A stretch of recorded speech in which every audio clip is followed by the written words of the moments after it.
Hello, everybody. Scott Golden here with the All Star Wrestling Review Series for the 8th of December, 1979. And we are obviously fast approaching 1980, and there are, I believe it's 38 of those, and then there's 50 and 81. So we got a good 80 or 90 of these to go, and I'm enjoying that. Then we'll add another old school series once that's complete. But anyway, the tag team champions Tito, Santana, and Ivan Potsky defeating Johnny Roz and Pete Doherty 8:22 when Santana pins Doherty with a drop kick. Drop kick still being a finish here in 1979, the end of 1979, a pretty big deal. Of course, Santana and his partner Potsky, pretty big deal here.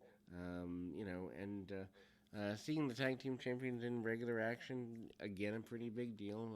Not exactly Pete Doherty, a lot of people don't realize that he was more than an enhancement talent and was much more than that in the early stages. Lots of people take him for granted. Obviously, the clash of styles, power from Potsky and more finesse from Santana. Santana does some mat wrestling and winds up pretty even with his adversaries here. Takedown, Rod's kind of holds up and holds on to him and kind of stays with things a little bit there. Kind of ties up and is there. And ultimately, hard shots, basic stuff. Potsky, of course, in for smaller doses, still managing to be one of the more powerful guys in the 70s at the time. You see him bulking up, maybe using some enhancements along the way, but the drop kick from Santana leads to a victory here.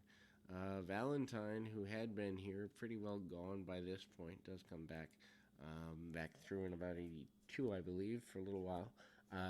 Ken Patera, bleached blonde, wearing the U.S. Olympic rings, teasing his Pan American Games stuff, and again, getting him ready for the Intercontinental Championship eventually in an enhancement match here. Not much challenge, and the Grand Wizard a pretty major force in making sure that Patera gets over to the highest possible degree.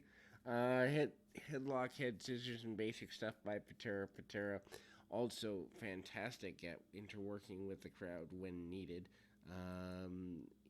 Some head scissors stuff, and Patera eventually with the swinging neck breaker. The challenge to Backlund, the challenge for the Intercontinental Championship, the challenge as one of the best in the world in unstoppableness is here. Speaking of unstoppable, a heel Hulk Hogan debuts here with a purple and golden cape, and Freddie Blassie as his manager here in 1979. The idea was that he almost quit wrestling in Florida, I believe, in 76, 77, but Terry Funk encouraged him that he needed to go to New York. He finally ends up there.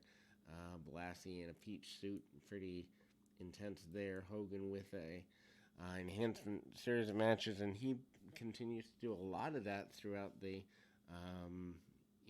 the early majority of 1980, including the Shea Stadium match, which eventually leads to the Shea Stadium match with his opponent.